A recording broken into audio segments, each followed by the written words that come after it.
All right. So this is about discipline and classroom management. Besides the first video, this is probably the most important one. This is probably the one that we're gonna have more discussions about as you get to know your students and as you get to know, their discipline and classroom issues. Um, so there's a bunch of different worksheets in the Google Drive folder for this. Some of them are just for you to kind of look at, and you can take a look at those.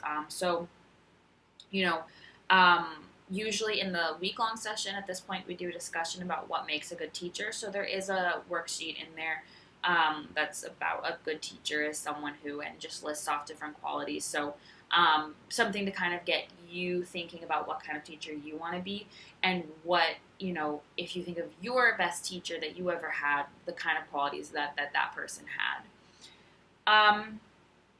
So when it comes to discipline, a lot of times what happens is volunteers will spend a ton of time lesson planning outside of school, which is great.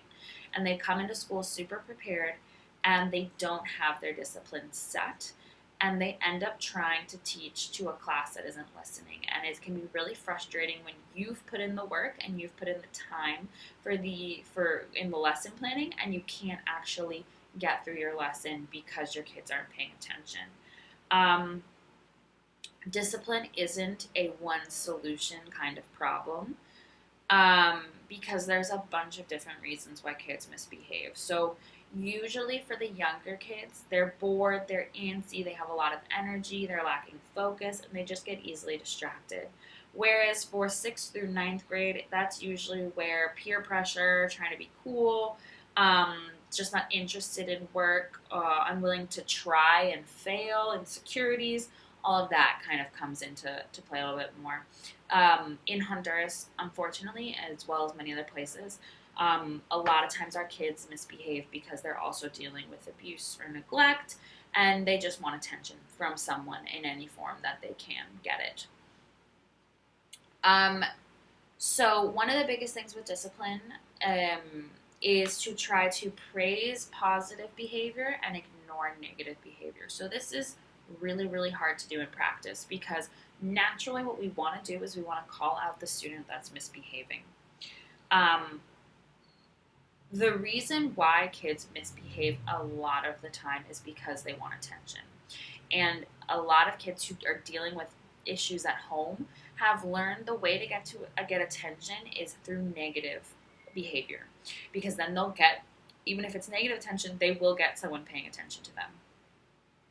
So instead of giving into this, what we try to do is we try to praise only positive behavior so that in order to get the attention that they're looking for, the kids have to behave well. Um, so what this could look like is instead of calling out the kid that is up running around the classroom, you would instead say, look, Evelyn, Saeed, Kenzie, they're all sitting so quietly. Thank you. Good job. And then the kid who is up running around the classroom will hear that and he wants attention too. So then he will join in and do what the kids that are behaving well are doing.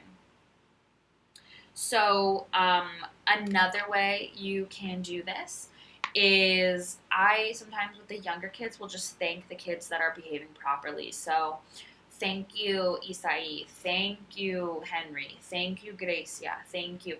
And go through and start thanking all the kids.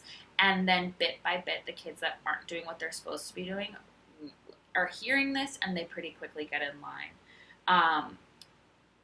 You can also physically and gently redirect someone. So, not saying their name, not looking at them, but just calmly walking over and just putting your hand on their shoulder. If you've tried some of the other tactics.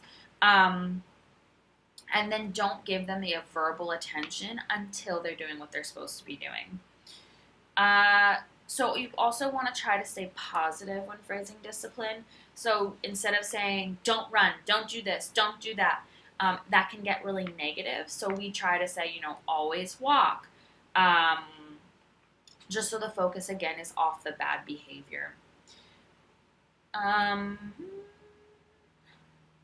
Expect the students to listen and follow the rules. So this is a big one, and it has a lot to do with how you walk into the classroom. So um, it is much easier to walk into a classroom and be more strict than you think you need to be than 2 weeks down the road when you realize, like, oh no, my class is out of control, trying to be strict when you've already shown them that you're not really.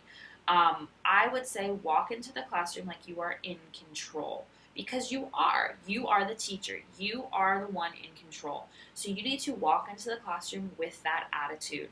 um, and you should expect the students to do what you say. If a student doesn't do what you say, you can remove them from the activity.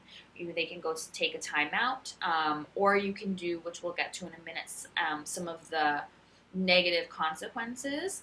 But you're not asking students to sit down. You're not saying, please sit down, please, please. You're saying, sit down now, take out your English notebook and a pencil. So, you really do need to expect them to do what you ask. And then you can also give them options in that case. So a lot of times, and if you need someone to do that in Spanish, I am always happy to do that. But you can, if you remove them from the activity, you can then ask them, are you ready to come back and participate, or do you need to sit here for a little bit longer? And the kids usually then, it's because it's their choice, they will go back and they will do the right thing and they'll do what they're supposed to be doing. When it also comes to expecting students to listen and follow the rules, if you have to use negative reinforcement discipline at some point, which you will, and you tell a student to go to the office, for instance, and they refuse to get up, that is when you would come and you would grab me, or you would grab Carla, the director, or you would grab someone else to come and make that student go to the office. One of my biggest things is that if you tell a student to do something and they don't, then you've lost the control in that sense. So if you tell a student to go to the office, whether I have to come and, we have to physically remove the student, they will go to the office. So that's a really important aspect of being in control and making sure the students know that when you say something, you are the one who is in charge and it is going to happen. Practice. So practice everything you want the kids to do, especially with the younger kids. If you need them to know how to line up, practice lining up. Tell them, okay, let's try it again. This time, no pushing. We do not push when we are lining up. Everyone is walking with their hands at their sides, and then have them practice it until they do it the way that you expect them to. This can really be a big thing as well with the older kids, with when they are done with their work. I don't know why, but almost all the kids in Honduras, when they finish something, they shoot their hand up and they say, finish, finish.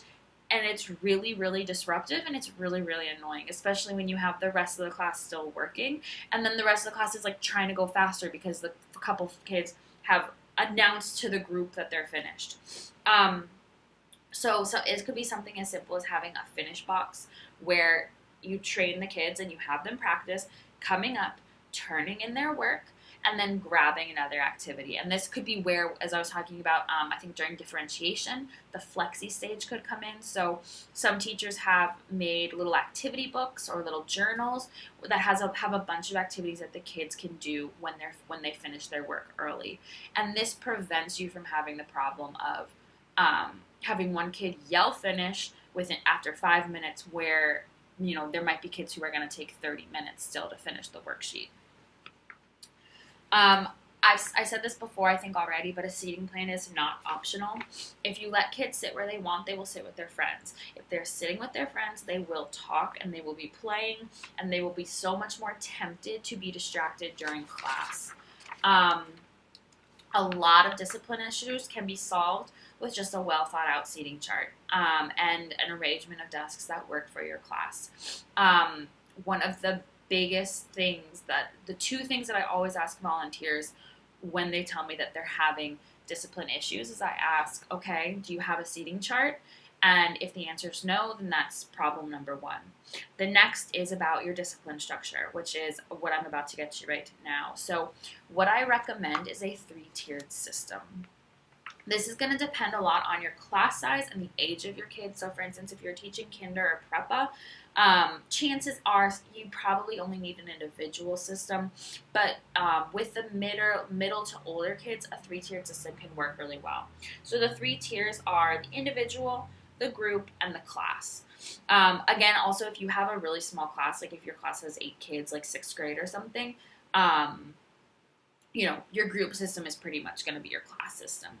So the individual system is just a individual consequence and reward system. So obviously we want to keep it positive. Ideally, we're going to keep it on positive reinforcement. So there should be some sort of positive behavior chart or positive behavior reward system. Some people have made a sticker chart where when they get 10 stickers, they get some sort of prize. When they get I think some people have even used like a hole punch and like a star hole punch, and when they get, they can show their ticket, and if it has 15 stars, they get some sort of prize. The prize doesn't have to be anything big. It could be, some people have brought in cupcakes for every kid that gets that, a little like toy of some kind, or you can really even just give them like a pack of cookies or a whole page of stickers, anything just so that the kid feels a little special. It doesn't need to, cost you a lot of money or anything to do that either. And we do have some stuff like that a little bit in the school, in the teacher's room. So, for the younger kids also, the one I've mentioned in this packet is the stoplight discipline chart. So that would be where you have super, so that's your option for a prize, so a sticker of some kind. Green, which is just normal good behavior. Yellow, which is a warning. And then red, which would be a 5-minute timeout. So, that is an example of an individual system. For the negative aspect of the individual system, one of the things that a lot of the teachers use is you just write up their name up on the board with hash marks. So the first time you have to say their name goes on the board with one hash mark, and then the next time they get another hash mark, and then the last hash mark is detention. So we have lunch detention that can be a pretty good negative consequence if you need it. So then you would have the group system. So this is a lot of times in either groups or rows. So for instance, if you have your classroom set in rows, you could just have up on the board in the corner, row 1, row 2, row 3, row 4. And if you say take out your English notebook and a pencil, the first row who's doing that, exactly what you're supposed to be doing, and quietly gets a check for their row. The row with the most checks at the end of the day gets stickers. The big goal of the group system is that the kids are basically in charge of their own discipline, in the sense that you're not yelling at the kids to get out, their English notebook and a pencil. The kids are yelling at the other kids in their row. And I shouldn't say yelling. They're telling them firmly. They're telling them firmly to get out their stuff, because they want the check mark, they want the sticker. So then you don't have to be doing it. The kids are, I guess you can call it positive peer pressuring each other into behaving properly. And then there's the class as a whole. So this could be any number of things. Some people have a sticker chart, and when the class as a whole gets to 20 stickers for 20 days of good behavior, they get some sort of class reward. The biggest thing with this is just asking the kids what they want. So do they want a movie Friday? Do they want to play soccer on Friday afternoon? Do they want a week of no homework? What is it that the kids want as that reward? You want to make sure that they're not getting this reward every week. I would say that they should probably be earning a reward about every 2 months or so. You want it to be exciting enough and also difficult enough to get that they are working towards it, but not too far. You don't want them to get one reward the whole year, because that's too long term for kids. And you can always, there's a ton of stuff online if you look up things like this online. So if you're, you kind of don't think that would work for your grade level because of the age, you can always come up with your own. And because you're coming in midway through the year, chances are the person before you had some sort of discipline system. So, you can always ask them, what they used and if it worked well or not. So with positive reinforcement, like I was mentioning, incentives are really important. So each tier should have its own incentives. The biggest thing is to make sure you follow through with the incentives. So when you do a discipline system, it's essentially you making a contract with the students. And if the students aren't getting their promised, incentive, they are going to stop following through with the contract because you've broken the contract. So it's just really important to follow through. So in that vein, definitely don't promise things if you aren't sure you can keep them. So don't promise them a field trip. Don't promise them a trip to the water park because you're not sure if you can do that, because we're not sure if the parents would let the kids go. We're not sure about the finances of all of that. So only promise things that you are sure you can do. Praise. So praise is huge, especially with these kids who a lot of them don't get any praise at home. When you are giving praise, be specific. Tell them exactly what it is that they're doing that is what you're looking for. What this does is that it not only helps the student know that you're actually praising what it is that they did, but it also helps that everyone in the class knows, oh, okay, so that student is paying attention and listening and they got praised for it, so maybe I should start paying attention and listening. And if you have to discipline negatively, which you will, because no matter how hard you try, it will happen, be specific as well. And so this is what I was mentioning. If you ever need me to come in and talk to your kid or class, or you even want to bring them to the office, whatever it is, in Spanish, so that they really understand what it is they did wrong, I'm always happy to do that. You just really want to make sure that they know what it is that they're being punished for. Consistency. So when I ask volunteers about their discipline structure, the answer I get a lot of times is, well, it's not working. Okay, well, so tell me about how you're implementing it. Well, Monday I sort of did it, and then Tuesday I really did, but then I didn't do it on Wednesday, and that's your problem. So you really need to be consistent. The kids will notice if you're not consistent. First off, none of these tactics are going to work overnight. You're training these kids to behave the way you want them to. So it does take time. They won't work in the first day. They won't work in the first week. You're probably going to start seeing results after maybe 3 weeks, maybe a month, depending. And this would be consistent results. The minute you implement it, you will see some change, but you might not see long-term results until you really put in a long-term effort into it. So you need to make your rules, create the discipline system, and then continue to stick to it. And then through this, you'll train your students to know what you expect from them, and then you'll be able to back off in terms of your level of strictness. By the end of the year or after a couple months, you should be able to just go up to the board, if you write names on the board and put the marker up there, and the kids will all get quiet. You don't even have to say anything. You don't have to do anything. You just have to walk over and put your marker up. If you aren't consistent and you don't follow through, then the kids will push your limits. So they never know when you are going to call them on their bad behavior and when you aren't. So they'll just try it all the time. And if they get called on it, okay. Or if they don't, cool. So you really need to be consistent. And you not only need to be consistent in terms of your disciplining, but you also need to be consistent in between students. So I've had teachers sometimes say, well, I didn't want to punish him because he's always so good. And so, he just messed up this one day, so I wasn't going to punish him. What you're teaching those kids then is that some kids have different rules than other kids, and the kids will notice, and kids are all about life being fair. They think things should be fair. And so you really do need to be fair between students as well. You can't discipline one student and not discipline another, regardless of past behavior. Engagement. So engaged students pay attention.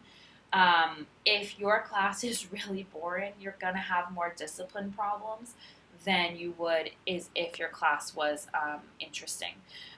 So if you're doing a hands-on activity or something like that, it usually is going to mean that you have less discipline problems. That being said, if you're playing games or something like that and your discipline isn't 100% under control yet, it can, because of the excitement level, it can get a little crazy pretty quickly. So, yeah, but on the whole, if your students are engaged, you're going to have less issues with discipline. Okay. So then you also want to set the kids up for success. So if your students are continually not able to do the work, not able to understand you, if you're using really complicated words that are above their level, they don't know what you want. They don't know, for instance, they can't do the activities because they don't understand your instructions.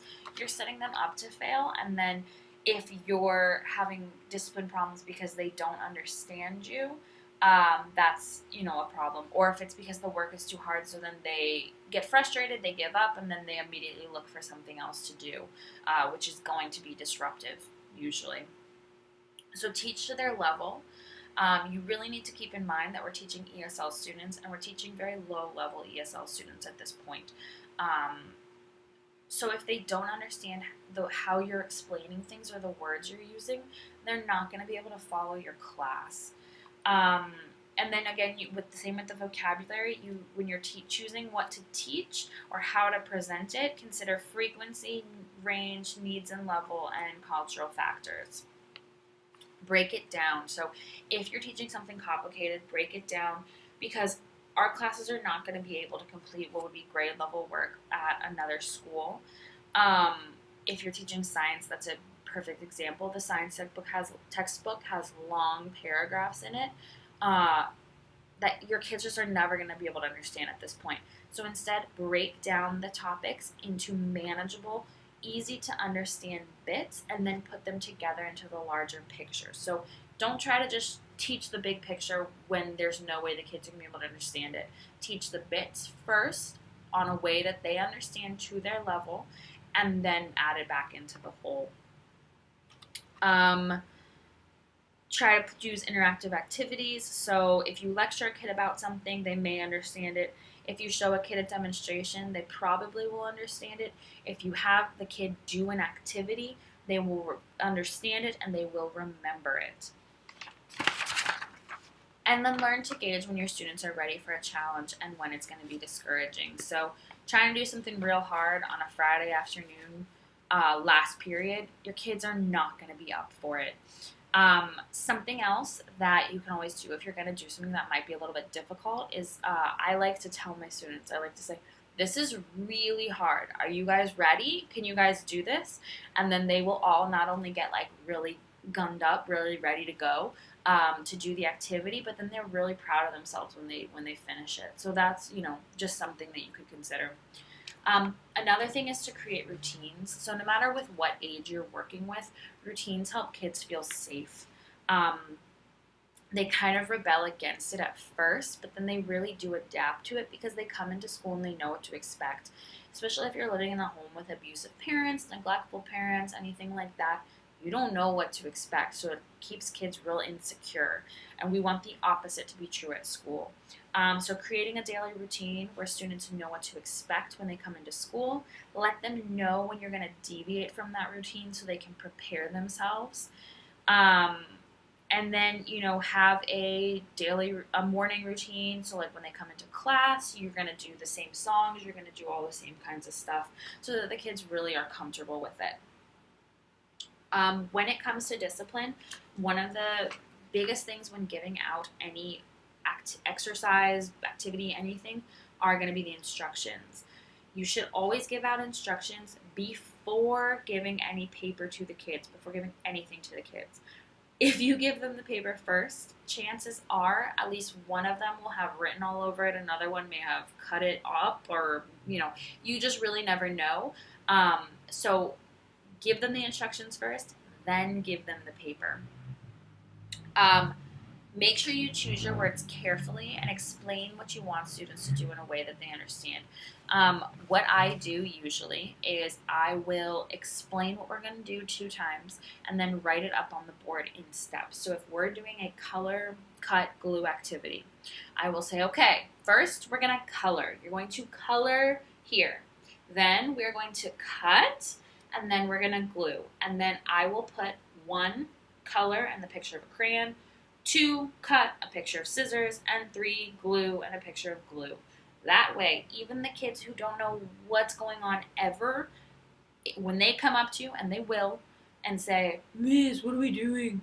You can say, it's on the board.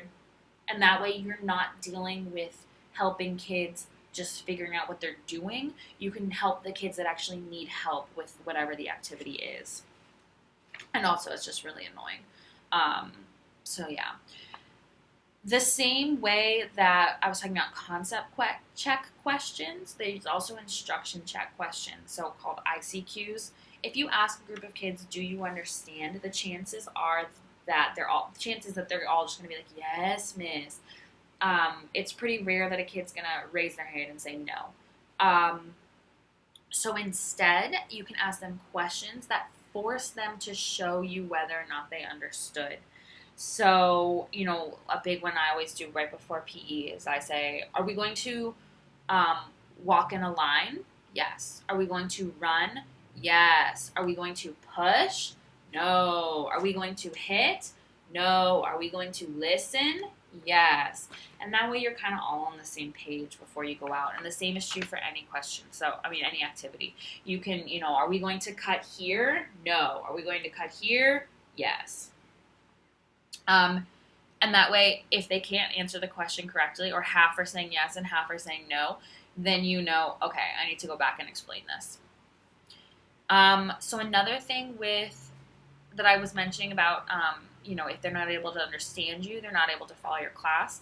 So teacher speak, especially with ESL students, it's important to simplify your speech. So try to avoid using unnecessary words.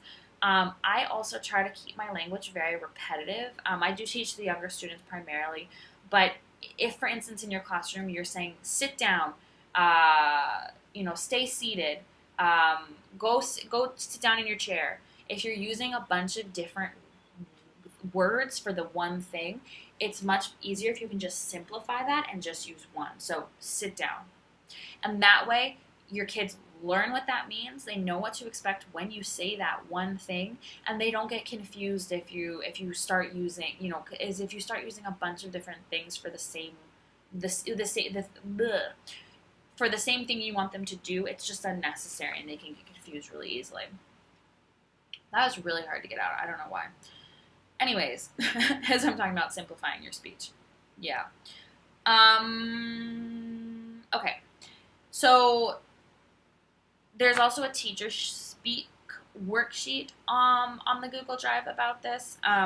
Basically, it just shows you how you might be talking and you might be saying things to your students in ways that just don't make sense. So the idea of that would just be to simplify it as much as possible. Ask very direct questions. Use as few words as possible. And like I said, I do try to use repetitive words or even repetitive cadence of voice. Most people make fun of me for my teacher voice, but when I teach kinder, I say things the same way. Every single day I say, okay, clean up, and that way they know exactly what I'm saying. Because if I sometimes say clean up, clean up, clean up, clean up, they can't tell the difference. They really don't know what it means. So that way I just try to keep my voice and the cadence the same. Speak slowly and clearly, but naturally. So you will be the kid's main model when it comes to speaking. If you speak too quickly, they won't be able to understand you, first of all. And second of all, they won't be able to replicate your speech. If you speak slowly and clearly, they'll be able to model your speech. So I've even had some of my younger students, say, okay, sit down. And they'll say that back to me, even though that's something that I haven't taught them how to say and I haven't drilled them on. They've just heard me say it enough times that then they model it back to me. So that's kind of cool. So don't use baby talk or caveman English. I have had volunteers who have gone up to students and said, you go bathroom, you go bathroom. We don't want them to talk like that, so we should not talk to them like that. You can say it slower and clearer, but we don't want them to be talking disjointed, broken English. We want them to be speaking proper English, so we should speak proper English to them. Also, for the younger kids, I mean, you don't need to talk to them as if they're babies. You just, you can talk to them just slower and clearer. And one of the things I do mention here, so, instead of saying, hey, what are you guys doing later today? You could say, hey, what are you doing today? So I'm not changing how I talk really, but I'm not using, slang or, words that aren't correct. You just kind of are speaking with a little bit more emphasis and inflection. Try to be as animated as possible. You can physically act stuff out, ask them questions, and have them try to explain the information back to you. Just kind of try to keep them making sure that they understand you. Never use Spanish. So if you know Spanish, disciplining is the only time that we allow you to use Spanish. If they're having difficulty understanding something, try teaching it in a different way. Even with PE, I've had kids, try to teach them a game in PE. They beg me, please just tell us in Spanish. They'll get it eventually. You just have to go about it a different way. Teaching them in Spanish, you're an English teacher. You're not going to help them if you're talking to them in Spanish. Use a quiet voice. So this was written by a teacher in the U.S., which I think it must be a little bit easier when you have soundproofed classrooms. Use a quiet voice as much as you can. There are a lot of times where, like, if you yell, your students will yell, and then you're just yelling over them, and that's really not what you want. Make them quiet down and listen to you. So sometimes when you're disciplining, even, it can be scarier. Not that you want to scare the kids, but it can be more effective. That's a better way to say that. It can be more effective if you get quiet rather than if you get loud. So something I'll do is I'll just stand up in front of the class and I'll just start counting up on my fingers. And I won't say anything. So if I get to 50 seconds, I get to 50 seconds. If I get to 3 minutes, I get to 3 minutes. And then all of that time is time I take off their recreo or lunch. The first time it might take 5 minutes for them to notice, but if you continue to do that, usually before you even get to 10, the kids are all quiet, if you keep up with that method. And that way you're not getting loud, you're getting quiet, and then they're getting quiet. Listening to your kids. This can be really hard sometimes. Your kids are trying to learn English, and some of them will come up to you and they will tell you horrible stories in English. They will just be like, Miss, the boy, the rock, the homework, red, running. And you're like, yep, okay. The more they feel that they're being listened to, the more likely they are to try and speak to you in English, and that really does help them improve. So as painful as it might be, we do try to just listen and, be excited that they're using English at all. It's hard sometimes, but the kids, it makes them feel listened to. Monitoring, so when your classes are doing independent work, this unfortunately is not time for you to kick off your feet and chill out. You should be moving around the classroom. You should be listening to what's going on, checking for good things, checking for bad things. Make mental notes of the good things you hear and then the things that are incorrect. So when you're going over the work and giving feedback, you can call out certain groups that did a really good job, or you can, just in general say, I heard a few groups say this. Remember, it's not like that. It's, and correct some things that you heard.